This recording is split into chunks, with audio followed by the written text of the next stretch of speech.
do sexto ano, tudo bem com vocês?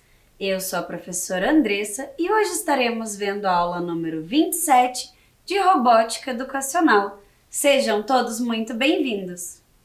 E hoje nós iremos tratar de uma temática extremamente importante e fundamental para a nossa sociedade: as mulheres na ciência e a consciência negra.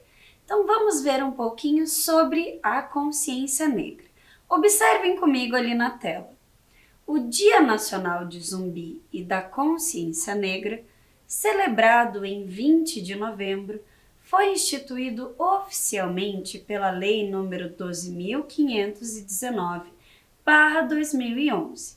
A data faz referência à morte de Zumbi, o então líder do Quilombo dos Palmares, situado entre os estados de Alagoas e Pernambuco, na região nordeste do Brasil.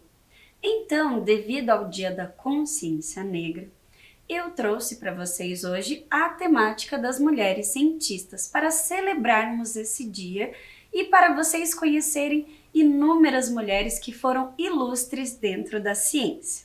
Vocês sabiam que tem um dia especial para as mulheres cientistas? Acompanhem comigo. O Dia Internacional de Mulheres e Meninas na Ciência é comemorado no dia 11 de fevereiro. Foi instituído em 2015 pela Assembleia das Nações Unidas. Então, devido ao Dia da Consciência Negra, nós iremos conhecer diversas mulheres cientistas, desde a primeira física negra a se formar doutora no país, a pesquisadoras da nova geração. Elas são grandes cientistas que quebram estereótipos e preconceitos de ocupar lugares antes não destinados a elas. Então, mulheres que fizeram diferença na ciência. E nós sabemos o quanto essa temática é importante porque as mulheres não tinham tanto acesso aos estudos e isso foi uma conquista muito grande para as mulheres. Agora nós iremos ver um vídeo onde irá relatar para nós sobre mais algumas mulheres cientistas. Vamos conferir? Quando Mae Jemison era criança, parecia improvável que ela um dia teria a chance de se tornar astronauta quando todos eram homens brancos. Mas ver a personagem Uhura na série de televisão Star Trek deu a Jemison a inspiração de que ela precisava para marcar seu nome na história como a primeira mulher negra a ir para o espaço. Inspirações são importantes. Quando se fala de ciência, todos conhecemos grandes nomes como Albert Einstein, Isaac Newton, Charles Darwin ou tantos outros. Mas quantas mulheres cientistas inspiradoras conhecemos? Marie Curie talvez seja o nome mais lembrado. Ela fez tantas descobertas sobre a radioatividade que o próprio termo radioatividade foi cunhado por ela, além de descobrir 2 novos elementos da tabela periódica, o polônio e o rádio. Mas existem outras grandes cientistas além de Curie. Quem também descobriu um novo elemento foi Lise Meitner, o protactínio. Ela ainda descobriu a fissão nuclear quando percebeu que átomos de urânio se dividiam em outros átomos ao serem bombardeados com nêutrons. As cientistas não pararam por aí. Chen Xiongwu, cujo nome significa corajosa heroína, refutou um princípio físico quando provou que o princípio de conservação da paridade, que determina que partículas simétricas devem se comportar da mesma maneira, não se aplica a todas as partículas. Já Vera Rubin confirmou a existência de matéria escura observando a velocidade com que as estrelas giram ao redor do centro de uma galáxia. O universo também foi objeto de estudo de Cecilia Payne, que descobriu que o Sol e as estrelas são compostos principalmente por hidrogênio e hélio, ao invés de ter a mesma composição da Terra como se acreditava na época. E das aproximadamente 8.000 estrelas que se pode observar a olho no céu noturno, Annie Jump Cannon classificou 50 vezes mais esse número, tornando-se a maior colecionadora de estrelas que já viveu. Vindo do céu para a Terra, numa época em que se acreditava que o fundo do mar era plano e homogêneo, Mary Tharp mapeou o solo marítimo e descobriu diversas montanhas e vales submarinos, provando a existência de placas tectônicas e a teoria da deriva continental. Indo ainda mais fundo que o fundo do mar, a sismóloga Inge Lehmann estudou o interior da Terra e descobriu que além da crosta, manto e núcleo líquido, a Terra possuía também um núcleo interno sólido. Mulheres também fizeram grandes descobertas no nível microscópico do corpo humano.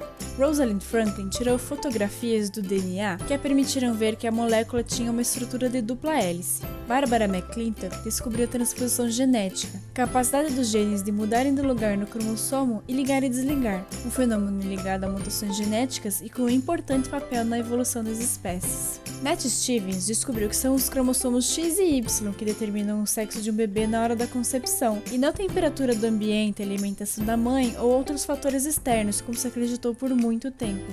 Mulheres ainda criaram novas tecnologias. Stephanie Kolek contribuiu para o desenvolvimento do elastano, presente em muitas das nossas roupas, e inventou o Kevlar, um material mais leve e 5 vezes mais forte que o aço, que é usado desde em luvas de forno e coletes à prova de balas, até aparelhos celulares e trajes espaciais. A computação também só é o que é hoje graças a grandes mulheres. Ada Lovelace tornou-se a primeira programadora do mundo ao escrever o primeiro programa de computador para a máquina analítica, precursora dos computadores modernos. Grace Hopper popularizou o termo bug na computação por causa de uma mariposa presa em um computador. Ela também criou o primeiro compilador, um tradutor que transforma sequências binárias em uma linguagem mais compreensível para humanos. E Hedy Lamarr não só alcançou fama mundial como uma das maiores estrelas de Hollywood do século XX, como também inventou a tecnologia de frequência variável, que possibilitou o desenvolvimento de diversos tipos de comunicação sem fio usados atualmente, como Bluetooth, Wi-Fi e GPS.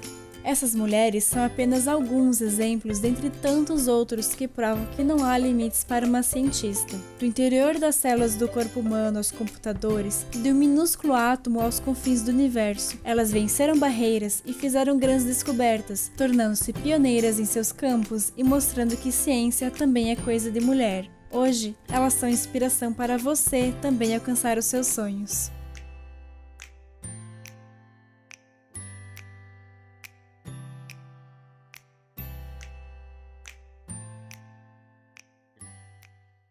Vocês viram que interessante esse vídeo?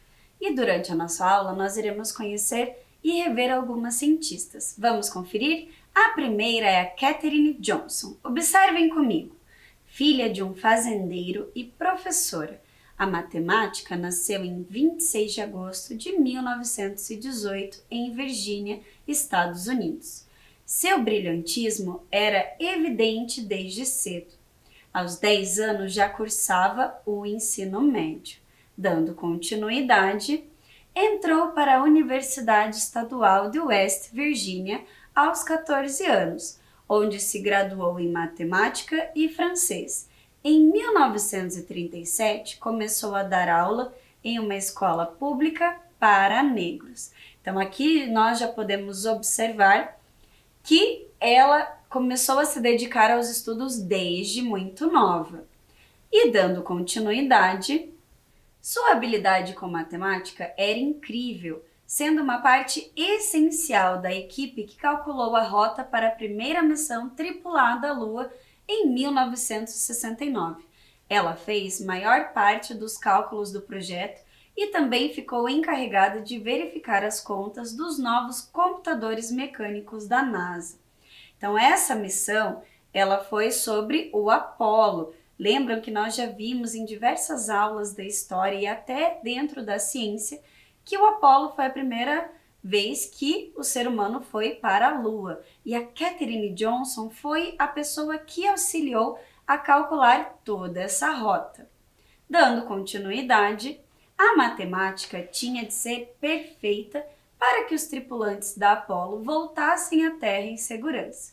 A missão Apollo foi um sucesso e as importantes contribuições de Katherine a tornaram possível. Então, graças a esses estudos, a esses cálculos que a Katherine Johnson desenvolveu, a tripulação da missão Apollo pôde voltar e retornar para a Terra em segurança. Então aqui eu trouxe uma montagem com peças de montar representando um foguete. Vamos ver no detalhe? Então aqui eu tenho o meu foguete e vou mostrar para vocês algumas peças que eu utilizei.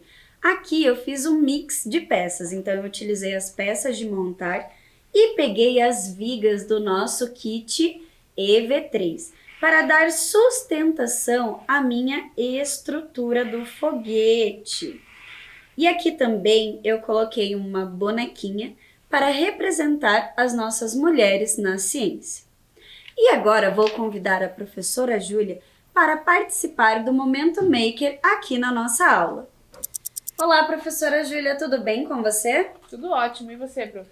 Tudo bem. Então hoje a proposta, nós temos aqui a nossa caixa Maker e a proposta que eu trouxe para você participar da nossa aula é que a gente faça a construção de um foguete maker. Ah, lembrando de Mão na Massa, que nós montamos aqui alguns materiais, algumas atividades? Isso, exatamente, porque nós não precisamos executar o Mão na Massa somente no dia que é celebrado. Isso mesmo. Nós podemos realizar o momento Mão na Massa todos os dias se quisermos, porque isso incentiva a nossa criatividade. Posso ver que material que tem aqui, professora? Pode, ó, nós temos rolinhos de papel higiênico, temos cera. alguns palitos aqui, fita, mais fita, papéis, e aqui outro tipo de fio. Mais um rolinho aqui. Isso, eu tesoura trouxe também. tesoura também. Então eu trouxe estes materiais para confeccionarmos um foguete maker. Então eu vou fazer o meu, você faz o seu, Tá. e aí nós veremos como que vai ficar.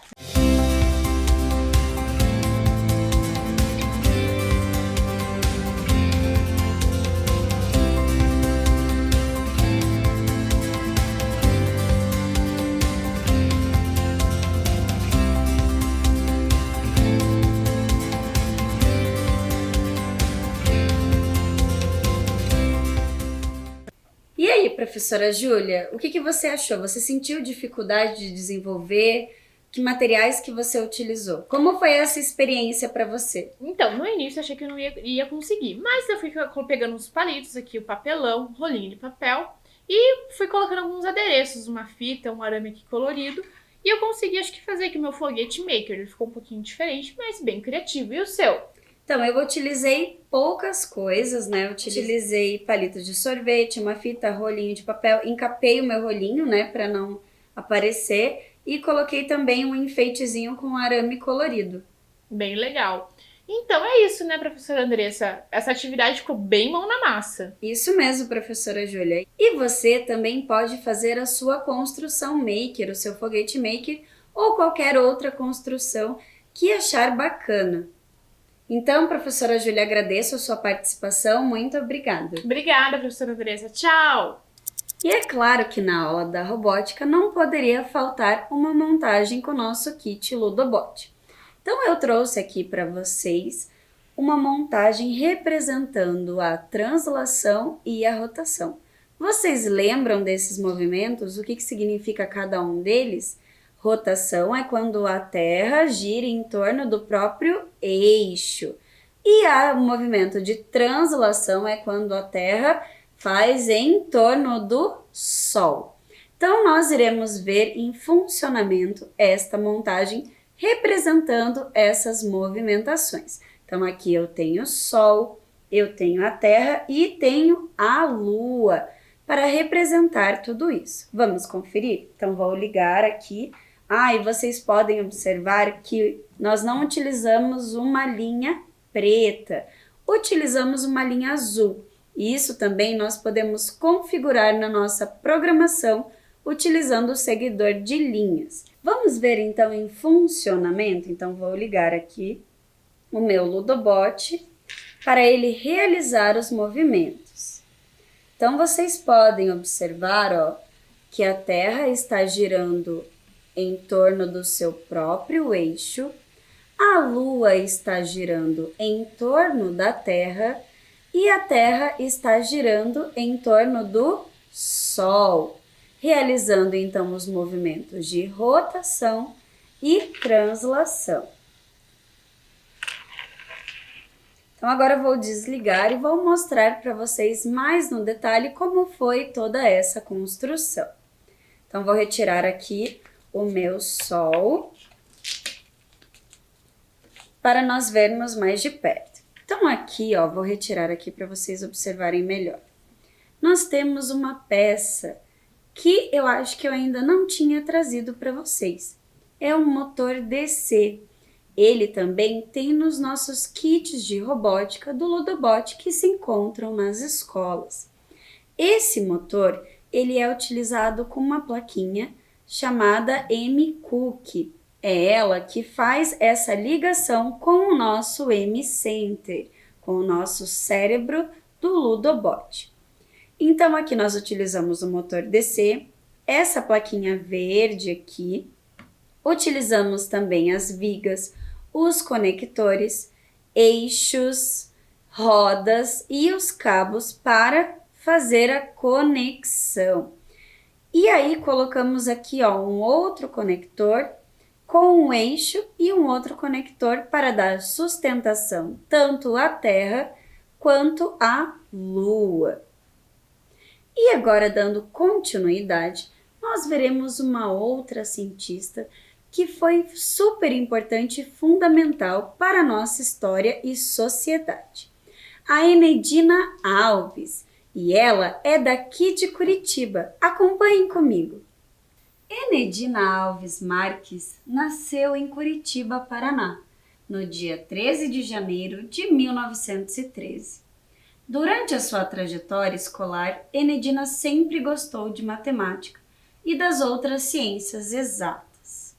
Em 1940, a jovem ingressou na Faculdade de Engenharia da Universidade Federal do Paraná.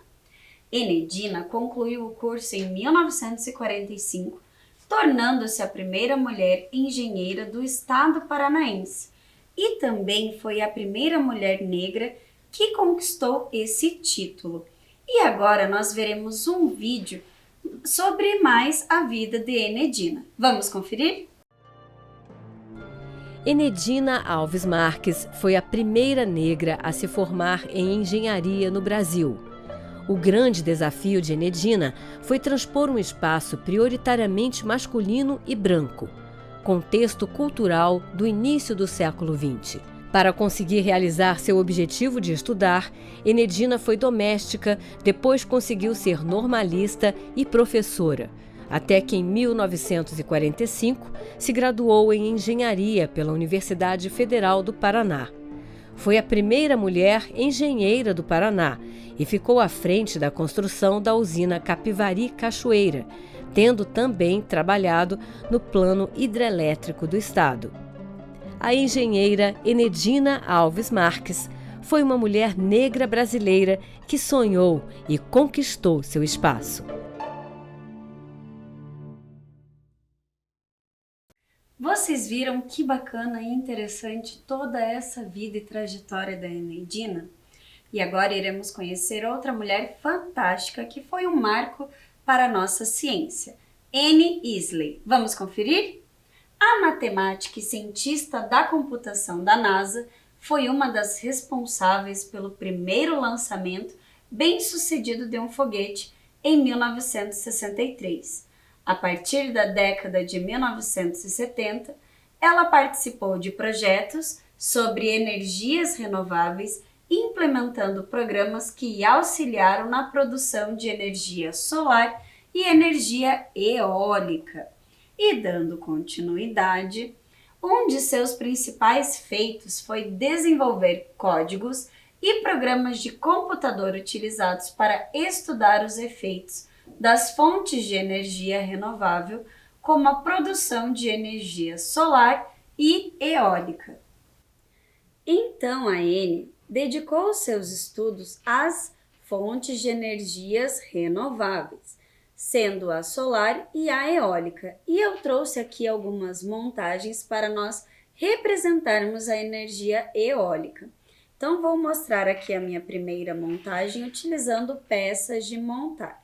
Então aqui eu tenho as minhas pás da energia eólica e aqui eu tenho uma manivela e vocês lembram dos conceitos tecnológicos que nós vimos sobre as polias, que são rodas com sulcos que utilizam uma correia para transmitir o movimento. Então observem aqui que ao girar a manivela, ela transmite o movimento para que girem as minhas pás para captar a energia através do vento.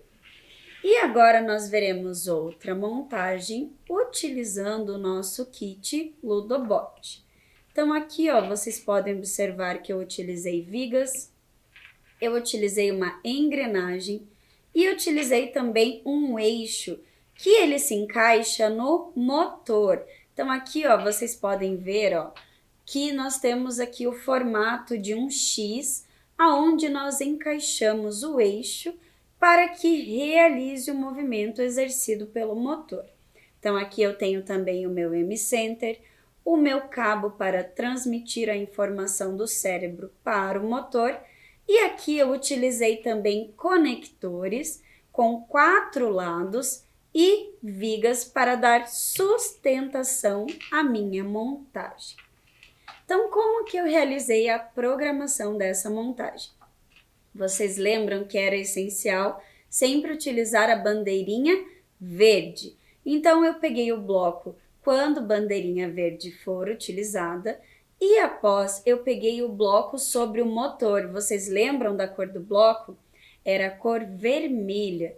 E lá eu determinei que o meu motor exercesse uma velocidade. Vocês sabem aqui que quando nós colocamos para exercer a velocidade, nós temos que determinar se o motor é A, se o motor é B ou se ele é AB. Neste caso aqui, eu coloquei o eixo preso ao motor B. Então, e aqui, não sei se vai dar para ver, mas tem as letrinhas pequenininhas representando cada lado do motor. Então, na minha montagem, eu programei para que o motor B tivesse a velocidade 60 e em outra programação, eu coloquei que para o motor B tivesse a velocidade menos 60. Isso faz com que eles girem inversamente. Então, vamos conferir em funcionamento, ó. Observem que um está girando para o sentido da minha esquerda e o outro irá girar para o sentido da minha direita. Então, este aqui eu programei com a velocidade positiva e esse aqui com a velocidade negativa. Então, aqui nós temos essa montagem para representar a energia eólica. Então, vou desligar aqui os meus Ludobots para darmos continuidade à nossa aula. Então, ali vocês vão poder ver na tela a foto da primeira montagem que eu exemplifiquei para vocês. E ali nós temos 3 montagens referente à energia eólica utilizando o kit do Ludobot. Dando continuidade, nós veremos agora sobre uma outra cientista muito importante, a Shirley Jackson. Vamos conferir? Shirley Ann Jackson é uma física estadunidense e 18ª presidente do Instituto Politécnico Rensselaer. Obteve um PhD em física nuclear no MIT em 1973, tornando-se a primeira mulher afro-estadunidense a obter um doutorado no MIT. Então aqui nós podemos ver que as mulheres conquistaram diversas possibilidades, né? E dando continuidade, nós veremos agora sobre a Jaqueline Goes de Jesus. Acompanhem comigo. Jaqueline Goes de Jesus nasceu em Salvador em 19 de outubro de 1989. É biomédica, doutora em patologia humana e pesquisadora brasileira. Coordenou a equipe responsável pelo sequenciamento do genoma do vírus SARS-CoV-2, apenas 48 horas após a confirmação do primeiro caso de Covid-19 no Brasil.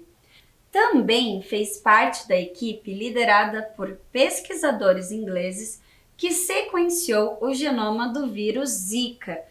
Então, a Jaqueline Goes, ela conseguiu sequenciar o DNA do vírus Covid-19. E isso foi extremamente importante para dar continuidade aos processos da vacina, para entender como esse vírus se comporta. E aqui nós trouxemos uma montagem para representar o porquê que devemos fazer a troca de máscaras. Vocês sabem que, dependendo se a máscara for de tecido ou se ela for descartável, nós devemos utilizar por apenas 2 horas e realizar a troca. E nessa montagem nós entenderemos o porquê que nós devemos realizar essa troca. Então, aqui nessa montagem, eu trouxe para nós identificarmos quando a máscara está seca e quando a máscara está úmida, quando ela está molhada. Porque ao falarmos utilizando a máscara, nós soltamos pequenas gotículas que vão se infiltrando no tecido. E com o passar do tempo, isso faz com que a máscara fique inutilizável. E aí ela acaba não protegendo. Então, por isso que nós devemos trocar sempre as máscaras de 2 em 2 horas. Então, aqui eu coloquei 2 LEDs RGB, que nós já vimos nas nossas aulas de sensores e atuadores. E coloquei aqui um sensor de umidade e temperatura. Então, como que vai funcionar essa montagem? Eu vou aproximar a máscara seca do sensor e ele irá acender a cor verde se ela estiver seca ou vermelha se ela estiver molhada. Então, vamos fazer um pequeno teste aqui, ó. Vou ligar e vou aproximar. Observem que a luz verde se mantém acesa, certo? Porque essa máscara ela está seca. Mas agora eu vou molhar aqui a outra máscara para nós vermos se vai fazer essa alteração de cor, se o sensor vai identificar que a máscara está úmida. Então, vou aproximar a minha máscara aqui do sensor de umidade.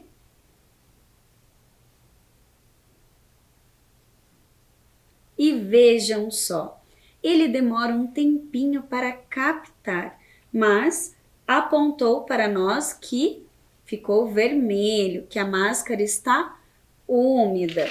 E ele demora um tempinho também para retornar para a cor verde. Por quê? Porque o sensor ele também ficou um pouco úmido. E aqui atrás, ó, vocês podem ver que eu utilizei peças de montar, os cabos para fazer as conexões com o cérebro. E agora nós veremos um vídeo bem bacana do nosso estudante Davi Kaminski com o seu pai sobre os avanços na pandemia. Fala galerinha, beleza? Oi galera! Hoje, aqui na Terra do Contrário, nós vamos te contar alguns avanços científicos que aconteceram em meio à pandemia. Exatamente!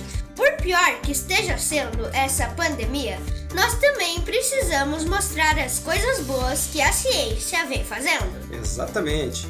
E ó, a busca desesperada aí por vacinas e tratamento contra a Covid-19 acabaram encobrindo algumas descobertas científicas. Mas calma lá que hoje a gente vai apresentar algumas aí para vocês. E aí, ficaram curiosos, não é mesmo? Então fiquem aí até o final do vídeo. Ah, e se você é novo aqui no canal, já aproveitem para se inscrever agora mesmo. É isso aí. Então, bora lá saber todos esses avanços aí que a gente acabou perdendo, né? Bora lá!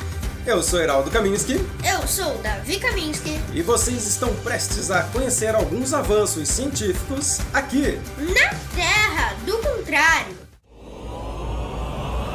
Onde é que fica essa Terra do Contrário? Fica lá do lado que fica de cá, fica lá do lado que fica de lá. Fica lá no lado que fica de cá, fica lá no lado que fica de lá. E aí galerinha, beleza? Oi galera, o ano é 2019 e chega o novo coronavírus e coloca tudo de cabeça para baixo. É, exatamente. E aí, o isolamento, será que fez o ano passar mais rápido ou mais devagar? E quando será que o mundo vai voltar ao normal, né? E outra, né? Será que o mundo vai voltar ao normal? Então, quando a pandemia foi declarada pela Organização Mundial da Saúde, nós não imaginávamos que isso fosse alterar a nossa percepção do tempo. Albert Einstein já nos dizia que o tempo é relativo. E por mais que esse período aí da pandemia possa nos parecer uma eternidade, para a ciência, esse é um período muito curto para se obter avanços em pesquisa. É, mas mesmo assim, nós tivemos alguns avanços científicos. Isso, e claro, né, que além dos avanços aí com a vacina, nós tivemos alguns avanços científicos que acabaram passando despercebidos. E não estamos falando sobre os sinais suspeitos de vida em Vênus, os lançamentos de várias missões até Marte e nem da sonda japonesa que coletou areia de um asteroide. Agora pense, esses acontecimentos foram noticiados e muita gente nem ficou sabendo. E acredite, teve muitos outros avanços que passaram aí despercebidos.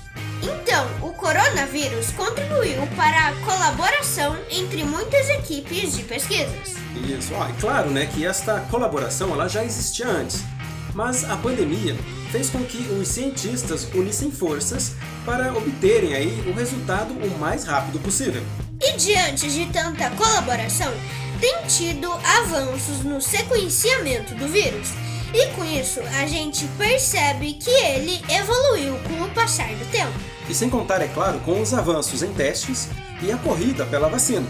E só para vocês terem uma ideia de como essa vacina foi rápida, em média, uma vacina demora de 15 a 20 anos para ser desenvolvida e administrada em toda a população. E sem contar que, além das vacinas, ainda existem pesquisadores que estão desenvolvendo tratamentos ou medicamentos existentes ou novos, e estão como foco no vírus ou no fortalecimento do nosso sistema imunológico. E esse vírus ainda trouxe alguns avanços que não vêm lá de laboratórios, e sim na introdução de certos hábitos na higiene das pessoas. E com esses novos hábitos, ajudam a conter esse e outros surtos causados por vírus. E como o foco da mídia está na pandemia, eles acabaram deixando passar uma revolução contra as doenças hereditárias. Foi anunciado uma técnica de edição de genes para pessoas com doenças hereditárias. As doenças hereditárias são aquelas que transmitem de geração a geração. E essas doenças fazem parte da genética familiar e por isso que é chamada de doença hereditária.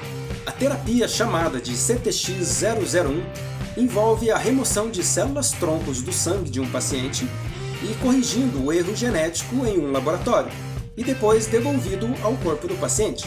E o tratamento é baseado na pesquisa da francesa Emmanuelle Charpentier e da americana Jennifer Doudna, vencedora do Prêmio Nobel de Química em 2020. E o mundo está muito próximo de um tratamento definitivo contra o vírus do HIV. No Hospital Geral de Massachusetts, chegaram a usar o termo cura funcional para uma das mulheres estudadas. Exatamente. É Lauren Willenberg. Seria a primeira pessoa cujo sistema imunológico ele funciona natural e completamente ali contra o vírus do HIV. E no estudo publicado na revista Nature, abre novos caminhos para o tratamento definitivo desse vírus. E falando um pouco sobre as conquistas tecnológicas, um grupo de cientistas eles desenvolveram um composto à base de carbono e hidrogênio com características de um supercondutor elétrico.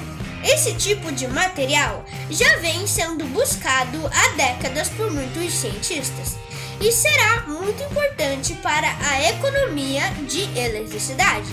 E os avanços no estudo biológico também surpreendeu o mundo. Um grande exemplo disto é o software de inteligência artificial que foi desenvolvido para ajudar a gente a entender melhor a estrutura das proteínas.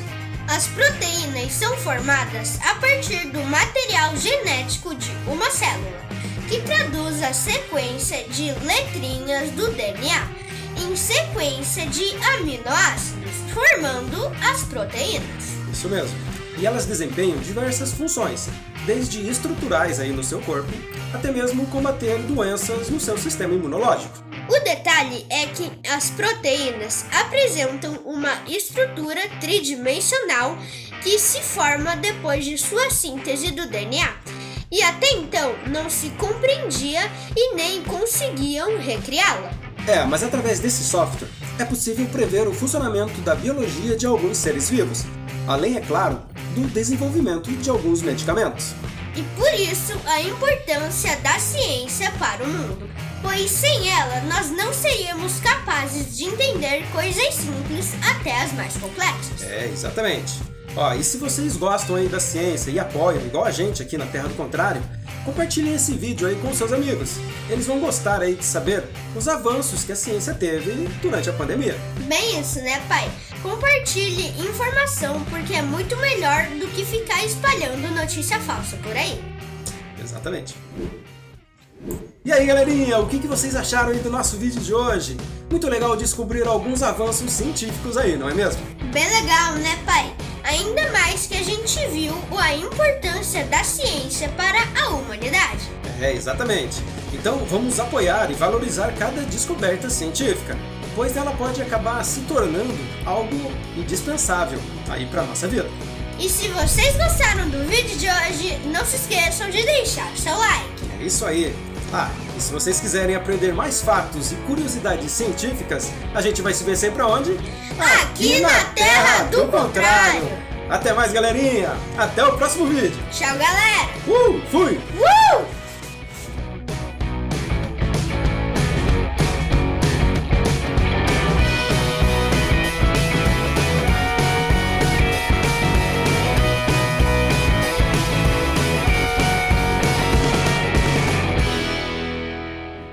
Vocês viram que interessante quantos avanços nós tivemos na pandemia devido à tecnologia e à ciência?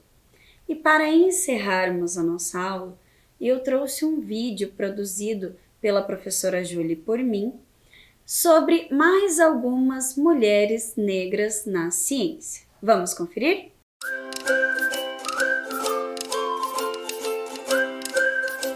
Alice Ball.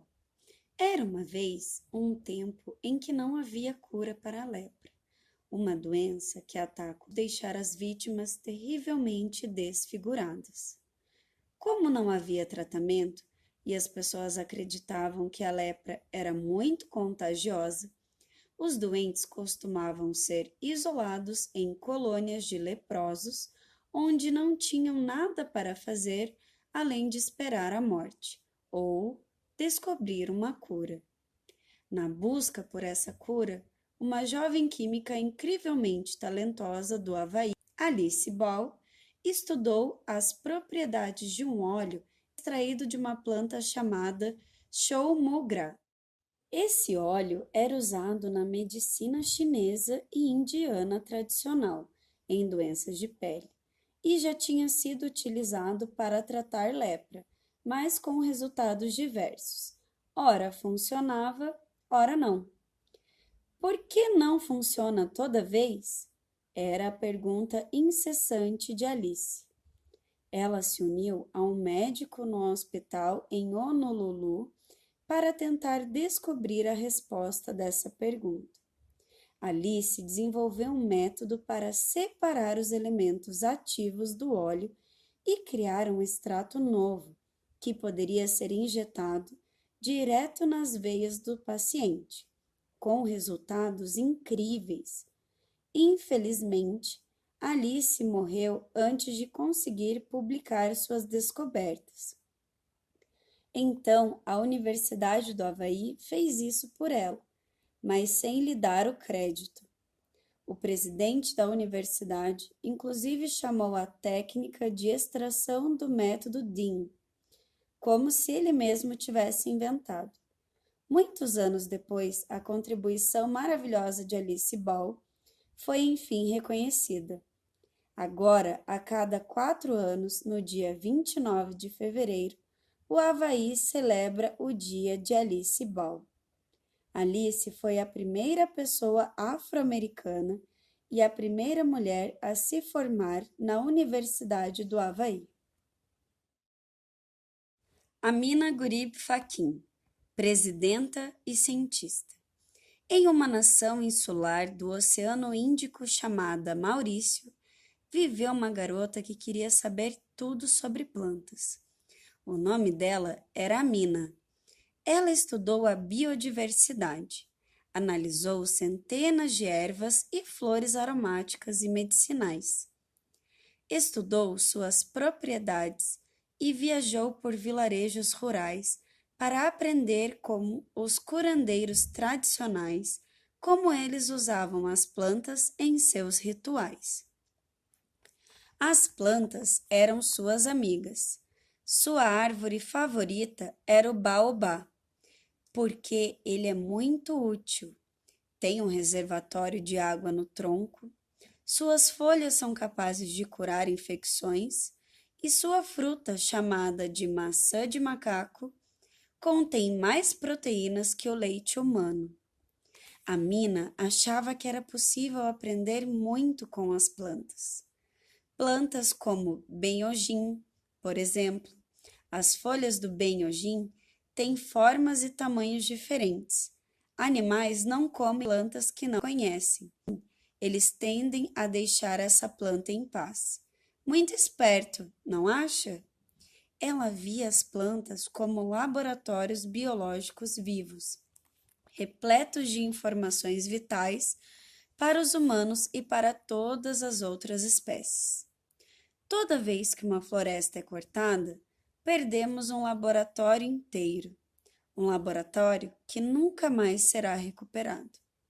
Amina Gurib foi eleita presidenta da República de Maurício. Todos os dias ela luta bravamente pelos habitantes do seu país, sejam pessoas, animais ou plantas, é claro. May C. Jemison era uma menina curiosa chamada May. Ela não conseguia se decidir sobre o que queria ser quando crescesse. Quando costurava roupas para suas bonecas Barbie, queria ser estilista. Quando lia um livro sobre viagem no espaço, queria ser astronauta.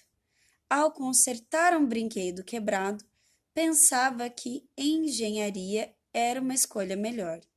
No teatro pensava, quero ser dançarina. O mundo era o laboratório de May e havia muitos experimentos a fazer. Ela estudou engenharia química, estudos afro-americanos e medicina. Aprendeu a falar russo, suaile e japonês. Ela se tornou médica e foi voluntária no Camboja e em Serra Leoa. Então, ela se inscreveu na NASA para se tornar astronauta. May foi selecionada e, depois de um ano de treino, foi enviada ao espaço a bordo de um ônibus espacial. Como, além de astronauta, ela também era médica, sua missão era conduzir experimentos sobre gravidade zero e enjoo, coisas que podem se tornar um problema quando se está de ponta cabeça no espaço. Então, ela aplicava testes nos outros membros da tripulação. Quando May retornou à Terra, percebeu que, embora tivesse gostado muito da experiência, sua verdadeira paixão era melhorar as condições de saúde na África. Então, deixou a NASA e fundou uma companhia que utiliza satélites para alcançar esse fim. May Jemison foi a primeira mulher afro-americana a viajar para o espaço.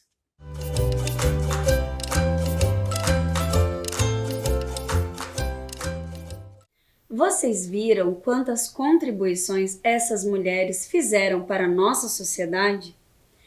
E agora, se você tiver algum material, alguma contribuição, alguma atividade, você pode estar enviando para o e-mail robotica@curitiba.pr.gov.br. Eu vou ficando por aqui e até a próxima aula. Espero que vocês tenham gostado. Tchau!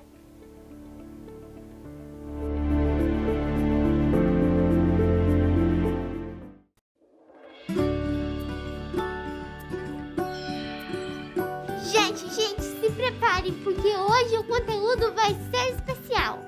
Com vocês, jeito de demonstrar carinho na pandemia.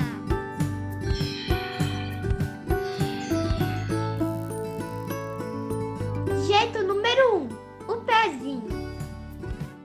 Não é lá muito afetivo, mas já é um clássico. Jeito número 2, o autoabraço à distância. O segredo é abraçar você mesmo como se estivesse abraçando o outro. E imaginar que você está recebendo um abraço do outro no seu próximo abraço. Deu para entender?